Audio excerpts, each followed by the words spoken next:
Reporter T വിയോടൊപ്പം കുറച്ച് memories share ചെയ്യാനായിട്ട് ഇന്ന് എന്നോടൊപ്പം എത്തിയിരിക്കുന്നത് നമ്മളൊക്കെ എല്ലാവർക്കും വളരെയധികം പ്രിയപ്പെട്ട, വളരെയധികം നമ്മൾ ആരാധനയോടുകൂടി പ്രേക്ഷകർ നോക്കി കാണുന്ന ഒരാളാണ്. അങ്ങനെ എളുപ്പമൊന്നും പിടികിട്ടുന്ന ഒരാളും അല്ലല്ലോ. പൃഥ്വിരാജാണ് ഇന്ന് എന്നോടൊപ്പം ഉള്ളത്. അപ്പോൾ അദ്ദേഹം ജിത്തു ജോസഫിൻ്റെ ഏറ്റവും പുതിയ ചിത്രമായ മെമ്മറീസിൽ ആക്ട് ചെയ്തിട്ടിരിക്കുകയാണ്. അപ്പോൾ അതിൻ്റെ വിശേഷങ്ങൾ പങ്കുവയ്ക്കാനിരിക്കുകയാണ്. അപ്പോൾ പൃഥ്വി, വെൽക്കം. Thank you. ഈ മെമ്മറീസിൽ ഇപ്പോൾ പോലീസ് വേഷങ്ങളാണല്ലോ ഇപ്പോൾ അടുത്തിടെയായിട്ട് കൂടുതൽ ചെയ്തു വന്നത്. ഇപ്പോൾ മുംബൈ പോലീസ്, ഔറംഗസേബ്, ഇതിനൊക്കെ ശേഷം ജിത്തുവിൻ്റെ മെമ്മറീസിലെത്തിയപ്പോൾ ഈ പോലീസുകാരന് വന്ന ഒരു മാറ്റം എന്താണ്?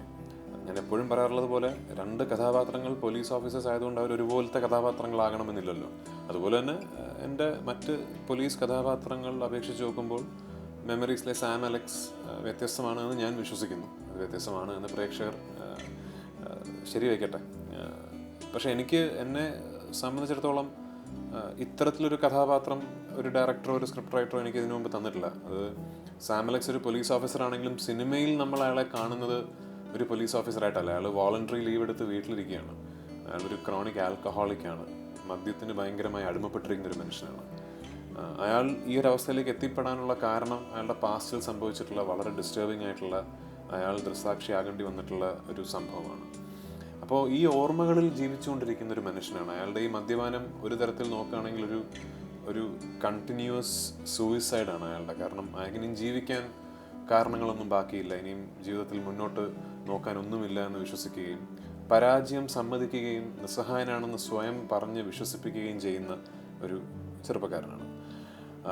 അങ്ങനെ ഒരാളെ തിരിച്ച് ജീവിതത്തിലേക്ക് കൊണ്ടുവരാൻ അയാളെ ഒരുപാട് സ്നേഹിക്കുന്ന അയാളുടെ അമ്മയും അയാളുടെ ഗോഡ് ഫാദറിനെ പോലെ അയാളെ നർച്ചർ ചെയ്യുന്ന ഒരു സീനിയർ ഓഫീസറും കൂടെ കണ്ടെത്തുന്നൊരു മാർഗമാണ് ഒരു കേസ് അന്വേഷണം നിർബന്ധിച്ച് അയാളെ ഏൽപ്പിക്കുക എന്ന് പറയുന്നത്. ആ കേസ് അന്വേഷണത്തിലൂടെ അയാൾക്കുണ്ടാകുന്ന ചില വളരെ സ്റ്റാർട്ട്ലിംഗ് ആയിട്ടുള്ള റെവലേഷൻസ് ആണ്.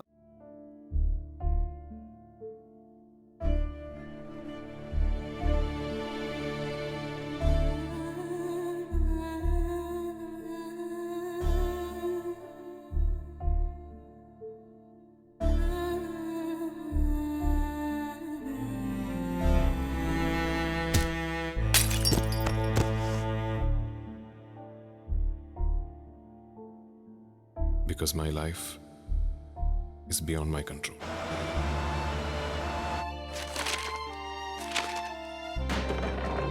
ക്ഷമിക്കമ്മേ. അപ്പോൾ ശരിക്കും പറഞ്ഞാൽ ഒരു പോലീസ് വേഷത്തിൽ അതിൽ കാണാൻ പറ്റില്ല എന്നാണ്? ഇല്ല, ഒരു ഷോട്ടിൽ പോലും ഇല്ല ആക്ച്വലി. ഒന്നിലുമില്ല.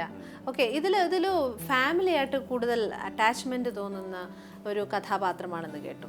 എത്രത്തോളം ഇതിന് ഫാമിലിയെ ഇൻവോൾവ് ചെയ്യിപ്പിക്കുന്നുണ്ട്? എനിക്ക് ഭയങ്കര ആകർഷകമായിട്ട് തോന്നിയ ഒരു ഘടകം അതാണ്. കാരണം രണ്ട് പാരലൽ ട്രാക്സ് ഉണ്ട് ഈ സിനിമയിൽ. ഒന്ന്, ഈ സാം അലക്സ് എന്ന് പറയുന്ന ആളുടെ വ്യക്തിപരമായ കോൺഫ്ലിക്റ്റുകൾ, അയാളിപ്പോൾ ജീവിതത്തിൽ അയാൾ നേരിടേണ്ടി വരുന്ന ഭയങ്കരമായിട്ടുള്ള അയാളുടെ ഉള്ളിലെ കോൺഫ്ലിക്ട്സ് ഉണ്ട്. അയാൾ എപ്പോഴും ഉറക്കത്തിൽ നിന്ന് ഞെട്ടി ഉണരുന്ന ഒരുപിടി ഓർമ്മകളിൽ നിന്നും രക്ഷപ്പെടാൻ ശ്രമിക്കുന്ന ഒരു വ്യക്തിയാണ്.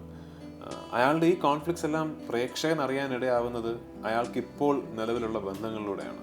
അയാളെ ഒരുപാട് സ്നേഹിക്കുന്ന അമ്മ, അയാളുടെ ഈ ഒരു ജീവിതാവസ്ഥയിൽ ഭയങ്കരമായിട്ട് ഫ്രസ്ട്രേറ്റഡായി എങ്ങനെയെങ്കിലും ആ വീട്ടിൽ നിന്നും രക്ഷപ്പെടണമെന്ന് വിചാരിക്കുന്ന അയാളുടെ അനിയൻ, ഈ അനിയനോട് ചേട്ടനെ അങ്ങനെ കാണരുതെന്ന് എപ്പോഴും പറയുന്നൊരമ്മ, ഈ സങ്കടങ്ങളെല്ലാം കണ്ട് ഈ ഫാമിലിക്ക് ഭയങ്കര തുണയായിട്ട് എപ്പോഴും കൂടെ നിൽക്കുന്ന ഒരു പള്ളിയിലച്ഛൻ്റെ ഒരു വേഷമുണ്ട്, വേണമെങ്കിൽ നെടുമുടി വേണമെങ്കിൽ അഭിനയിക്കുന്നത്. പിന്നെ ഞാൻ നേരത്തെ പറഞ്ഞ പോലെ ഇയാളെ ഒരുപാട് സ്നേഹിക്കുന്ന, ഇയാളെ ഒരു മകനെ പോലെ കാണുന്ന ഇയാളുടെ ഗോഡ് ഫാദർ എന്ന് പറയുന്ന ഒരു സീനിയർ ഓഫീസർ, ഒരു IG വിജയരാഘവൻ കുട്ടേട്ടൻ ചെയ്യുന്ന ഒരു വേഷമുണ്ട്. അപ്പോൾ ഇയാളുടെ കുടുംബ പശ്ചാത്തലത്തിലൂടെയാണ് പ്രേക്ഷകൻ ഇയാളുടെ ഒരു അവസ്ഥ അറിയുന്നത്. നേരെ മറിച്ച് ഈ സിനിമയ്ക്ക് ഒരു മറുതലമുണ്ട്. ഞാൻ നേരത്തെ പറഞ്ഞ പോലെ വളരെ റേസി ആയിട്ട്, വളരെ ടോട്ടായിട്ട് ഉള്ളൊരു ഇൻവെസ്റ്റിഗേറ്റീവ് സിനിമയും ഇതിനുള്ളിലുണ്ട്. ആ രീതിയിലും എനിക്ക് ഇതിൻ്റെ ഒരു ഇൻവെസ്റ്റിഗേഷൻ്റെ സ്വഭാവവും ഇതിൻ്റെ ഒരു ഇൻവെസ്റ്റിഗേഷൻ്റെ രീതിയും ഒക്കെ എനിക്ക് വളരെ പുതിയതായിട്ടാണ് തോന്നിയിട്ടുള്ളത്. അറ്റ്ലീസ്റ്റ് ഞാൻ അങ്ങനെ ഒരു സ്ക്രിപ്റ്റ് ഒന്നും ഇതിനു മുമ്പ് മലയാളത്തിൽ കേട്ടിട്ടില്ല. ആ രീതിയിലുള്ളൊരു ഇൻവെസ്റ്റിഗേഷനും ആ രീതിയിലുള്ളൊരു കാരണവും ഒക്കെ. അപ്പോൾ അത് എനിക്കൊരു പുതിയ തരത്തിലുള്ളൊരു സ്ക്രിപ്റ്റായിട്ട് തോന്നി. അത് നല്ല രീതിയിൽ ഷൂട്ട് ചെയ്തിട്ടുണ്ടെന്ന് ഞാൻ വിശ്വസിക്കുന്നു. ഞാൻ എന്ത് നോക്കി പഠിക്കാനാ പറയുന്നത്? ഈ കള്ളുകൂടി കാശിന് പിടിപ്പില്ലാതുള്ള നിന്റെ ഈ പോക്കത്ര നല്ലതിനല്ല.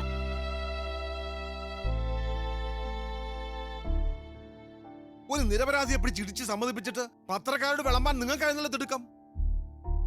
He's out there. ഇതിനകത്ത് എങ്ങനെയാ എത്രമാത്രം ഒരു പോലീസ് ഓഫീസറുടെ ഡയലോഗുകൾ? ഇത് അത്തരത്തിലുള്ളൊരു സിനിമയല്ല. അല്ല, സിനിമാ വേഷങ്ങളിൽ പൊതുവെ ഡയലോഗുകൾ ഉണ്ടാവുമല്ലോ. ഒരു പോലീസ് ഓഫീസർ ആകുമ്പോൾ ആക്ഷൻ ഉണ്ടാവാം, അതിൽ കുറച്ച് ഡയലോഗുകൾ ഉണ്ടാവാം. ഞാൻ അത്തരത്തിലുള്ള ചട്ടക്കൂടുകളെ പൊളിച്ചു മാറ്റുന്ന സത്യം ചിത്രത്തിലൊക്കെ അതൊക്കെ ആ കാലഘട്ടത്തിൽ നമ്മളൊരു പോലീസ് സിനിമ എന്ന് പറയുമ്പോൾ നമ്മൾ ആഗ്രഹിച്ചിരുന്ന ചില കാര്യങ്ങളാണ് എന്ന് നമ്മൾ തന്നെ വിചാരിച്ചിരുന്ന ഒരു കൂട്ടം ചേരുവകളാണ്. എനിക്കൊന്ന് പിന്നീട് സിനിമ ഇവോൾവ് ആകുന്നതിനോടൊപ്പം തന്നെ സിനിമയിലെ കഥാപാത്രങ്ങൾ ഇവോൾവ് ആകുന്നു. അങ്ങനത്തെ അത്തരമൊരു എവല്യൂഷൻ്റെ ഒരു വലിയൊരു സ്റ്റെപ്പാണല്ലേ ആന്റണി മോസസ് ഒക്കെ പറയുന്ന ക്യാരക്ടേഴ്സ്. സ്റ്റേറ്റ് ഗവൺമെന്റും മീഡിയയും ഒക്കെ ക്ലോസ് ആയി വാച്ച് ചെയ്യുന്ന കേസ്, ആ കേസ് നീ സോൾവ് ചെയ്തിരുന്നു ആക്സിഡന്റിന് തൊട്ട് മുൻപ്. എനിക്ക് ഓർമ്മ കിട്ടുന്നില്ല. He was Anthony Moses A. You are Anthony Moses B. എയ്ക്കറിയാവുന്ന ഭാഷകൾ, പഠിച്ച കാര്യങ്ങൾ, സ്കിൽസ് ഒക്കെ ബിക്ക് ഓർമ്മയുണ്ടാവും.